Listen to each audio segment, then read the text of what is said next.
Hindi ito burger ng isang kilalang fast food.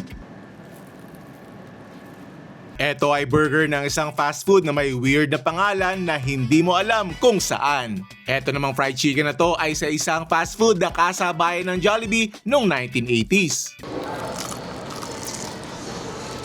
Sa lutong, pagka-juicy at lasa ay mapapaisip ka kung bakit hindi masyadong kilala. Watch until the end para sa isang regional fast food na kilalang kilala sa Batangas para sa isang solid food crawl featuring 3 unknown fast food at gugulatin nila tayo na silang tatlo ay dekada na pala sa industriya. Yan, first stop natin, Tom Sawyer's Old Fashioned Crispy Chicken. That's crispy with a K. Since 1981 pa yan. Chicken Joy? Hindi. Tom Sawyer's Old Fashioned Crispy Chicken to. Halos kasabayan sumikat ng Jollibee noong 1980s. Nagsimula ang Tom Sawyer's noong 1981. Known for its crispy southern-style fried chicken, cornbread at spaghetti, at its peak ay umabot ito ng halos 20 branches nationwide. Sayang, di nakatin ng grand opening celebration. No? Baka ako'y nanalo ng 21-inch color TV. Pero ari naman ang ating consolation prize ngayon, yung kanilang southern fried chicken. Yan ang susubukan natin ngayon. Siguro kayo mag-chicken and cornbread. Unusual combo yun ano yun? Redneck meal? Liig? Kala ko sa Kanto Fried Chicken lang meron yun Tapos try din natin yung spaghetti. Tapos magti-take out ako para sa aking anak, yung party box of 9 pieces. Ayan, mga dumayo pa from Las Piñas. Masarap? Masarap. Nice. Good yung service. Ito na marahil ang isa sa mga pinaka-excited ako na subukan. I've been hearing a lot of great things sa Tom Sawyer. Admittedly, first time kong masusubukan to, which makes me wonder kung bakit nga ngayon ko to masusubukan. Mukha naman masarap, may history na, mukhang malutong, mukhang juicy. It's what you'd expect from southern fried chicken. Kung makikita nyo, napakalutong niyan and looks really juicy. Enough talk. First bite. Thank you, Lord!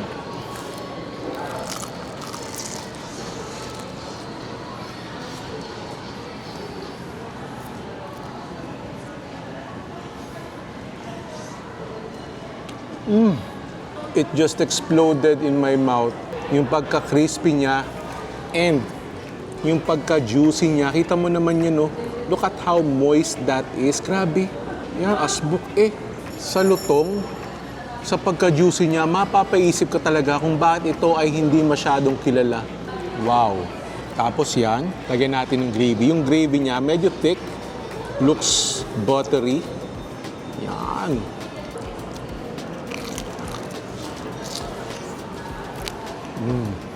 Yung pagka-crispy niya, bordering into crunchy territory. At itong kakaiba dito. Pwedeng waffle, pwedeng cornbread. Yan. Try natin.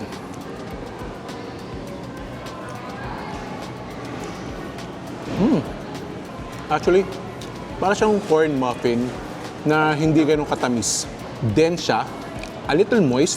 Not so sure kung babalik ako dito, ito yung kukunin kong combo. Feeling ko kasi talaga sa rice masarap to or sa spaghetti. Tikman natin yung spaghetti.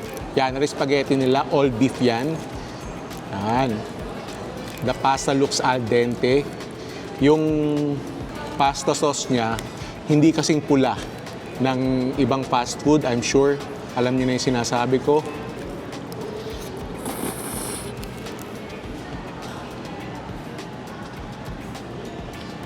May kalasa siyang fast food alam ko na.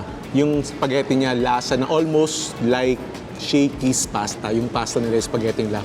Halos ganun yung lasa niya. Ibig sabihin, hindi siya yung typical na fast food na spaghetti. Masarap, bagay nga siya dito. Bagay siya sa chicken. Yung flavor profile ng spaghetti, bagay na bagay sa chicken. Bago tayo kumagat dyan, ari ang wala sa ibang fast food. Liig. Saka nakatala noon. Yan o. Big Tapos, lagyan natin. Uy!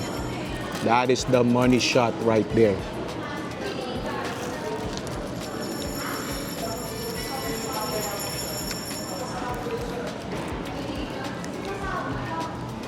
Bigyan mo nito 2 pieces na leeg.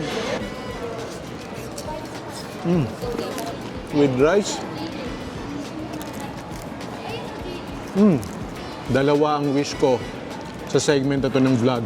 Una, pasubukan nyo ang fried chicken ng Tom Sawyer. Pangalawa, dumami pa ang branches nila at deserve nila na mas makilala.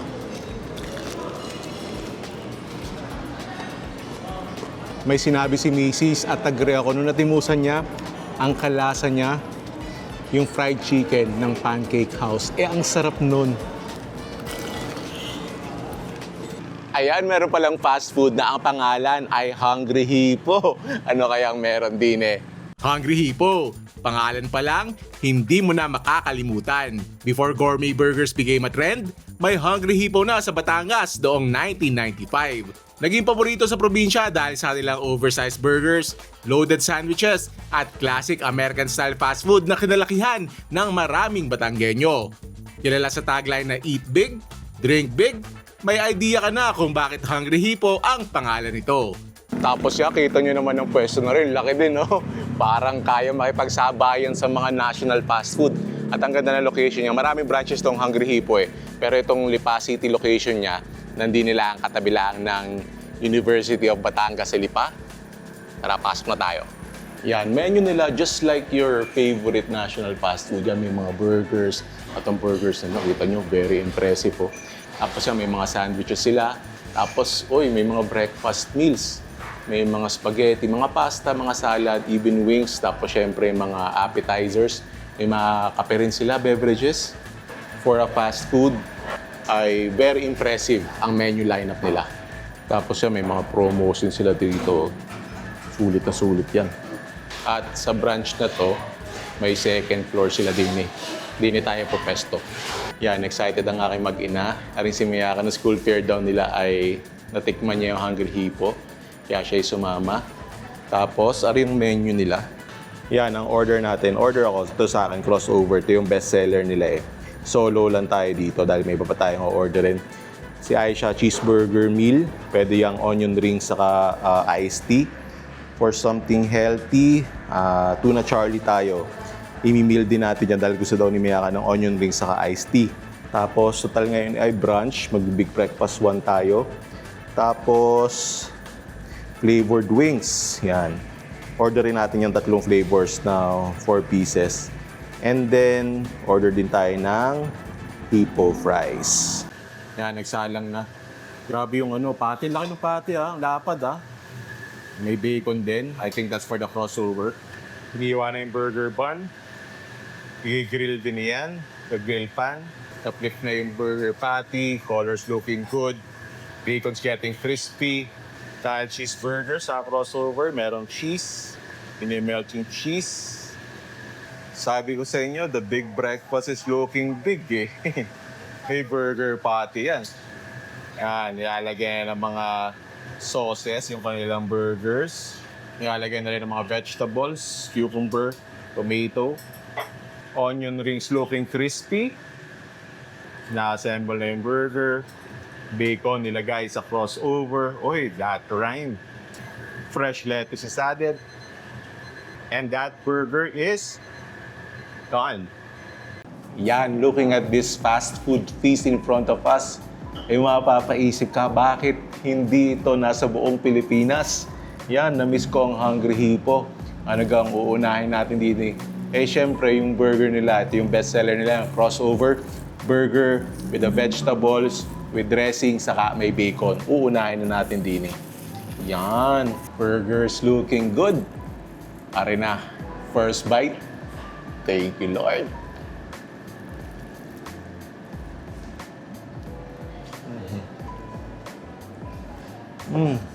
A proud Batanggenyo brand right here. Yung beefy na burger, tapos really soft bun, may konting texture from the grilling, fresh vegetables. Good start. I can honestly say, kaya-kaya na rin makipagtapatan sa mga national brands when it comes to burgers. Gusto nyo kamang ubusin yan, we have a feast in front of us. Ito yung kapartner niya sa meal, yung kanyang onion rings. Dipped in, I think this is a mustard sauce.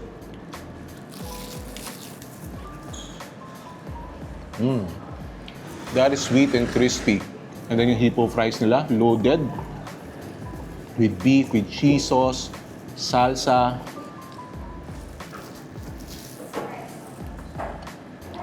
Ang ganda ng pairing ng salsa sa ng cheese sauce. Tapos may mga wings din sila. Simulan natin sa barbecue nila.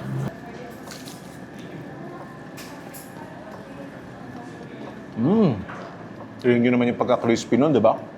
Sweet barbecue sauce with konting kick ng spices. Tapos na rin naman yung sweet and spicy.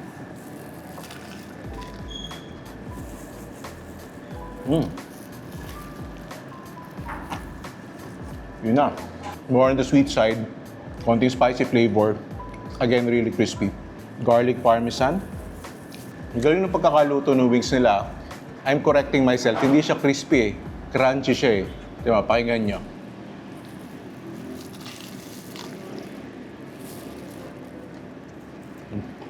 Yung violently crunchy. And yung spaghetti nila, ito nyo ganda. Flat noodles. Tapos, maraming meat. Ito parang feeling ko sweet, tapos konting parang Italian twist. Let's see. Pero ang ganda ng kulay. Pasta looks al dente.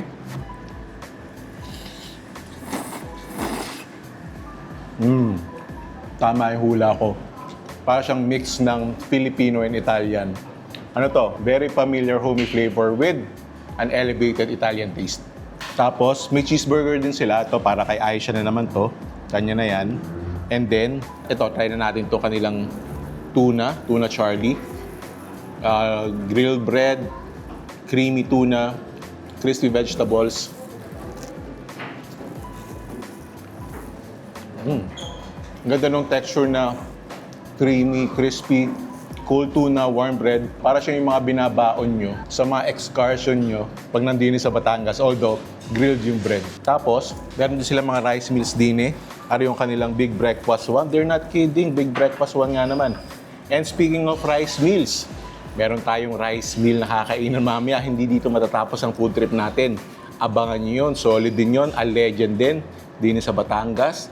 Yan, ilagay natin ng gravy. Essentially, gawin natin burger steak to. Tapos, with the rice. Sarap din kasi ng burger patty talaga nila eh. Tapos may bacon. Kung garni ang breakfast mo, ay, tanghalian na. Busog ka pa. At ang sunod na gutom mo, merienda time na. That's the time that you're gonna reach for one of their burgers, one of their sandwiches, pasta nila, wings nila. Hungry Hippo, a proud Batanggenyo brand. Unknown to many, beloved by Batanggenyos. Soon, hopefully soon, magkaroon na ng national recognition. Kaya Fat Grill ang pangalan din eh. Pag inaraw-araw mo ay pihong mananabaka. Started in 2014, Fat Grill became one of Batangas' most iconic student food spots. Known for their oversized rice meals, sulit servings, at dishes like the famous crispy kare-kare, ngayon ay hindi na lamang pang estudyante ang Fat Grill, pampamilya at pambarkada pa. Yan, last stop natin, mga lupitan to, rice meal to. Tagal na rin din sa Lipa, excited ako. Dito tayo sa Fat Grill, ari yung Catalina branch nila, ari lang yung highway, ari ang pasukan ng Catalina, di nilang niya. Siyempre, ang ino-order ko din na yung crispy kare-kare. Ari daw, yung 380, parang platter, good for 2 to 3 without rice. Yung 219 yung good for 1 with rice. Tapos si Aisha ay Aladdin's Treasure, si Miyaka ay orange chicken. Wala daw Aladdin's Treasure, so on the wings na lang si Aisha. Tapos, padagdag ako ng Fat Boy's Liempo. At yan, ngayon patay na oras lang ngayon, after lunch na eh. Pero to normally, ang daming kumakain din eh. Ganda na pwesto nila, hindi air-condition pero presko naman. Ayan, we have a Fat Grill feast in front of us. Yan, para sa aming mag-iina. Ari yung kay Miyaka orange chicken. Comes with Java rice saka vegetables. Kay Aisha yung wings. Comes with garlic sauce, Java rice saka atsara. Ang sa akin, the legend ng Fat Grill, ang crispy kare-kare comes with rice saka kare-kare sauce. Tapos may pa-extra tayo, yung kanyang liempo na may dilis, saka nakatalang liempo dish na may dilis, saka itlog, kamatis, saka sauce. Let's go! Ayan, na-miss ko ang Fat Grill. Grabe. Ang tagal ko nang hindi nakakain din pero ori talaga dati. Lagi kong kinakain dati. Kung tandaan nyo dati, yung unang pwesto na rin sa may gasolinahan tabi ng Lasal. Yun, yung mga taga Lasal dyan, alam na alam nyo ang sinasabi ko. At dini ko unang natimusan ng crispy kare-kare, yung concept na garne. Yung lechong kawali, tapos with kare-kare sauce, saka vegetables, bagoong, tapos yung dami ng servings. Although through the years, sadyang nagmamahal ang mga bagay-bagay, pero sulit na sulit pa rin iyan. At dini ko rin sa Fat Grill unang na-experience yung concept ng garne, yung nakaserve sa chopping board. Yan, so, kuha na tayo ng lechong kawali, lagay sa rice, lagyan natin ng gulay, lagyan natin ng kare-kare sauce. Yan! Tapos, lagyan natin ng kaunting alamang. First bite. Thank you, Lord.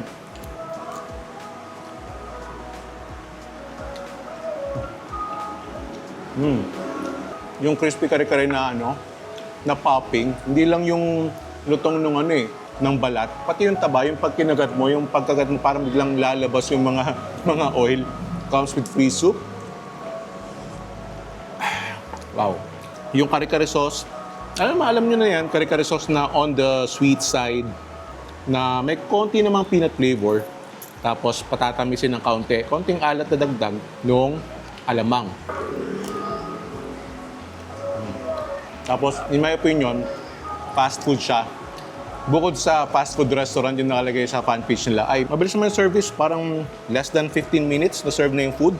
Para ka lang willing to wait ng Chicken Joy sa Jollibee. Saka alam mo yung nakasunod sila sa sistema ng fast food na yung almost ready na, yung ipipirito na lang, tapos pagsasama-samahin na lang. I have forgotten kung gaano kasarap nga rin palang liempo din eh. Lalo na yung sauce nila. Yung sauce nila on the sweet side, a little salty. Tapos sasamahan mo ng konting dilis.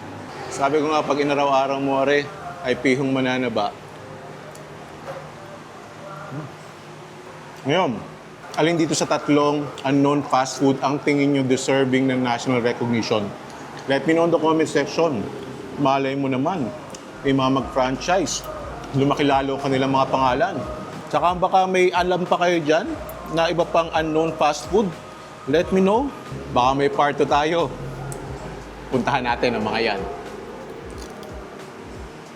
Pero hindi pa dito natatapos ang food trip natin. Tuloy-tuloy tayo dito. Mga forgotten fast food naman yon na deserve ng additional na ingay para sila yung mabuhay uli. Kita-kita tayo doon. At syempre, huwag kakalimutan, click on the subscribe button and notification bell para kita-kita tayo. Thank you for watching. I'll see you in a bit.